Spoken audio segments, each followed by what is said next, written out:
the psychological and the somatic symptoms can be so immensely overwhelming. How is it possible to survive / manage these symptoms? Yeah, so managing withdrawal, that's kind of the next part, right? We want to minimize them as much as possible with the tapering, but at some point we reach a point where most people do, where it gets into a question of, okay, how then do I manage the symptoms that are there? So not so much how do I minimize them further, but how do I manage them? It's important to stress there is an element of managing it, for us to tell the story that the point is to completely avoid it. And for some people that may be possible, but for most there is an element of managing. And well, how to do that? That's where I'm very, I use psychotherapy or techniques from psychotherapy on how to do that. So how do we manage difficult thoughts, difficult emotions, difficult whatever symptoms the body may produce? And the most powerful thing you could do, I would say, it sounds easy on paper, is learn how to leave them alone. Like learn how to use your attention to direct it deliberately and actively outwards.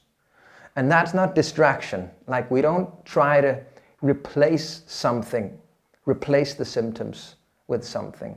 We're trying to control our attention outwards. And most people find when they discover how to do this, that the symptoms, whatever they are, tend to step in the background when you are engaged in stuff. Just in an overall sense, when you have your focus outwards, when you're in flow, doing something that interests you or something that demands attention, symptoms, it's not like they disappear, they just tend to step in the background, making them easier to navigate.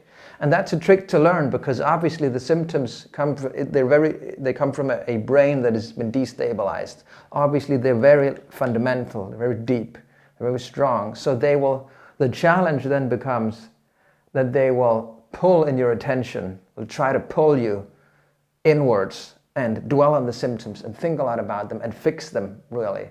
But as we've talked about now, that's the whole problem. We can't fix them in that problem-solving way that our minds think. So our minds would tend to, will try to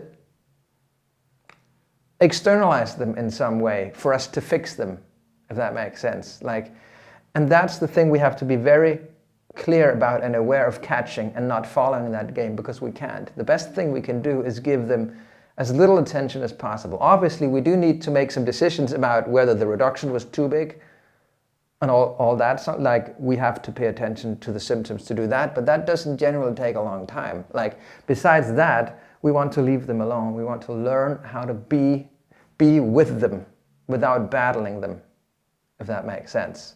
That's the best thing we can do. And most people tend to especially if we get the help to do it, because it's a therapeutic thing how to do that. We can train our attention, we can learn how to use it as to direct it outwards so that the symptoms can step in the background. That's a trick to learn, really, but it's something you can strengthen your control over. And another huge part of it, obviously, I would say this applies to all symptoms, be it a physical symptom or a thought. There can be all sorts of distorted, negative, bizarre thoughts during tapering, because the nervous system is in alarm mode, right? So one overarching theme is don't identify yourself with whatever thoughts arise after a dose reduction. Most of them are just completely, they feel real.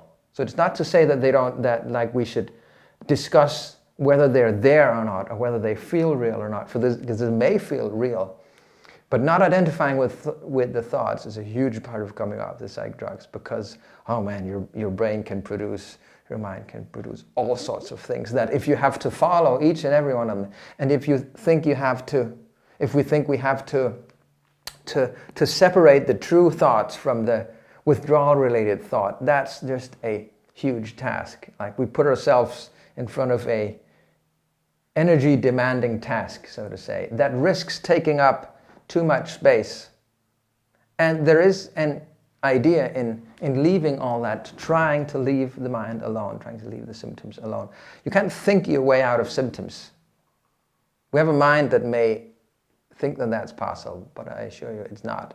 So there's a lot of thought management in managing withdrawal symptoms, like leaving a lot of thoughts alone and leaving some emotions alone, in the sense that we believe Well, the rationale is that some of these thoughts and emotions, symptoms are completely irrelevant. It's very difficult to be with. So basically, ignore, in a way. So ignore, I guess there are many words for this, and they have slightly different meanings, but ignore, yes, I understand what you mean by, we want to ignore them, but not in a distracting way. Distracting for me sounds too active in some sense, like if we have a battle going on, like the goal is to rid ourselves of the symptoms or the thoughts. That's what we'll try to not. We want to be with them, leave them alone, direct attention elsewhere. And some people may call that distraction or ignoring. And there are many words for this, but I just tend to like, and from the therapeutical background I have, we kind of like to call it to leave them alone. It's better, because that implies that they can be there. And your goal is not for them to not be there. Your goal is to navigate while they're there. And ironically enough, or paradoxically enough, the more you do that, the less space they will take. So the more your goal is to learn how to navigate in them, because that may sound, when you just hear that, it may sound like you just have to give up. It sounds like a stupid strategy. No, teach me how to remove them. But it's the other way around, psychologically speaking. Like the more space you give them, the more you leave them alone without discussing with them. So we don't trust the thoughts, but we don't discuss with them either. We don't try to test them if they're realistic or not. The less space that takes. Whereas the more you fight them and battle them and want them to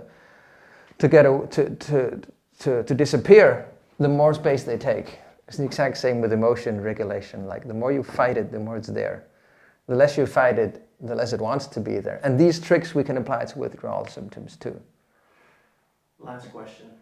If people are having heavy withdrawals and they find themselves exhausted and they're just lying in a bed in a fetal position, what kind of stuff can they do to engage with the world? Yes, so this question, obviously all this goes with under the headline that obviously you have less energy in withdrawal, obviously, because your body is rebuilding receptors. It takes a huge toll on your energy levels and your positive and your mood and your motivation. So there is this thing of acting, of how to act without motivation, without energy. Obviously there's a limit for that. There are days, I would say, where the most sensible thing to do is just to give up in a positive sense and do whatever can make time pass for you on the worst days. But that strategy, I would say, generally speaking, from most people I've seen, has limits too. Like that can be overused, so to say, that strategy. In a sense that we really want, and this does sound easier than it is in practice, to stay active to the degree that we can. Usually people find it easier to get through the symptoms when they are engaged in something. But our immediate emotional state may try to convince us to just lie down and do nothing and protect ourselves in order to heal. Well, I think we heal best when we're in flow and when we're doing stuff that interests us and we're with people and we're engaged.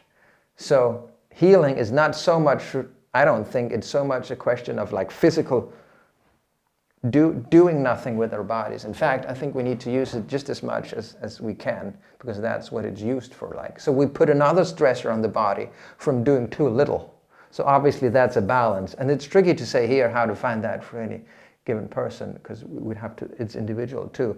But you could definitely, just as you can do too much, like you could stress the body too much while it's busy doing other things, you can definitely do too little.